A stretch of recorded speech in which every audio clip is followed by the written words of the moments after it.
Hello and welcome. Today I'm going to show you my checklist when I use Mevo and the phone's internet. Now, this use case is going to happen when there is no public Wi-Fi for you to access. So you could be at a baseball field and there are simply no Wi-Fi networks available for you to join. In that case, you're going to have to use your phone's LTE, 4G, 5G, etc. The first thing I'll do is try to explain how it works. First of all, one of your Mevo cameras is going to be set up as a hotspot. And everything is going to connect to that. And when I mean everything, I mean any other Mevo cameras you have along with your phone. The internet connection is provided by your phone. Now here are a couple of assumptions. I'm assuming that you've already been through the onboarding process and you have configured your Mevo camera to act as a hotspot. This is my checklist that I go through before I start any live stream. You don't even need to have any apps running yet, so the Mevo app does not have to even be running at this time. So you want to make sure that the main Mevo camera is on, and when I mean main Mevo camera, it's the Mevo camera that you configured to be your hotspot. So what you want to do is go to your network settings on your phone and join the Wi-Fi of the Mevo. Or just simply ensure that it is connected at this point. Chances are it will automatically connect for you. Now, the next step is pretty important. You want to make sure that you do not accidentally connect to any other Wi-Fi networks.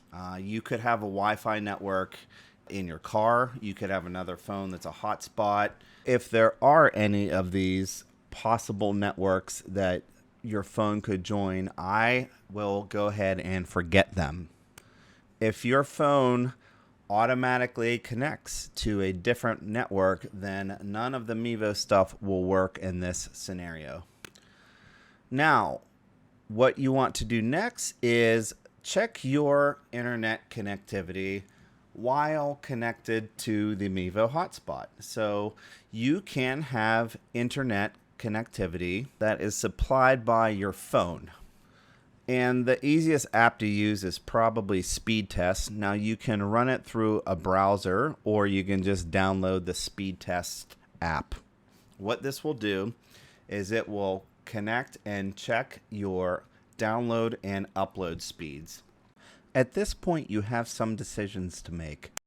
If your connection is rather slow, you might have to reduce some of the quality settings on your stream. Now here's a screenshot of a couple speed tests after they were run. The one on the left has a very good network connection. We're mainly focused on the upload speed. You can see that it's 39.9 megabits per second. And the one on the right is pretty bad. That's 0.33 megabits per second. So that's really 300K.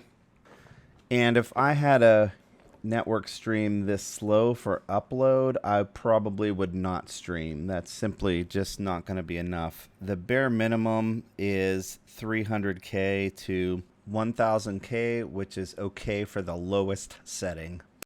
And I think we would have very marginal results. So you have to understand what is a good connection and what is a bad connection. Here we're looking at the Mevo stream settings screen. You can see that it has a variety of quality settings. The highest one there up at the top is 1080p high, and then 1080p, 720, 480p, 360p. Now on mobile phones, people usually want to see, in the 720 range is pretty good for mobile phones. For web browsing or normal computer, you really want to try to get it to 1080p or better if you can. So here you can see what the requirements are for upload speed. Up at the top, you can see it says 2000 to 8000 kilobits per second. That's the range that could be consumed of your upload bandwidth. So you'd really want to have at least 8 megabits upload, which is 8000K up for that. Now, it could possibly work lower. It just depends on how much movement there is on your video stream. Now, if we take a look at one of the speed test results from before, you can see that with a 39.9 megabit per second upload, I'm well within the range of using 1080p high. This only requires 2000K to 8000K or 2 megabits to 8 megabits, and I'm at 39 megabits. So that is well beyond the minimum requirements for 1080p high. So let's go back to the checklist. The Mevo camera's on. We joined the Mevo hotspot. We went to our network settings and forgot any other networks so that we do not accidentally join any other networks. And we just did a speed test, and we know that we have internet connectivity. And I don't need to even launch the Mevo app yet. You can if you want to, but you don't need to yet. And the next thing on the list simply says to stay close to the Mevo camera that is your main camera with the hotspot. If you go too far away from that, then you could lose connectivity to that main Mevo camera. So if you have to go to the concession stand or something like that, you want to just really leave the phone pretty close to the Mevo camera.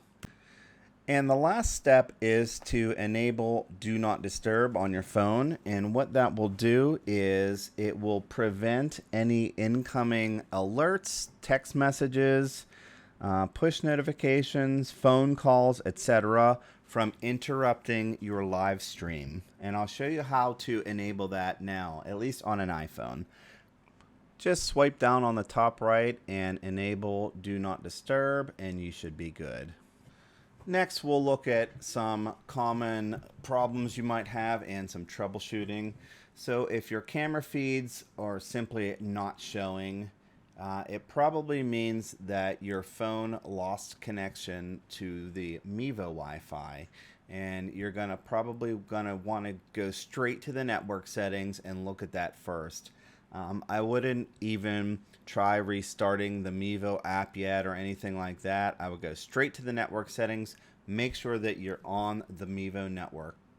If you walked away from the Mevo camera, that's the main hotspot, it could have disconnected. If you accidentally automatically joined another network, it could have disconnected, etc. So thank you very much for watching. If you like this video and want to see other videos, maybe put something in the comment section and I can make some different tutorials or tips using Mevo cameras.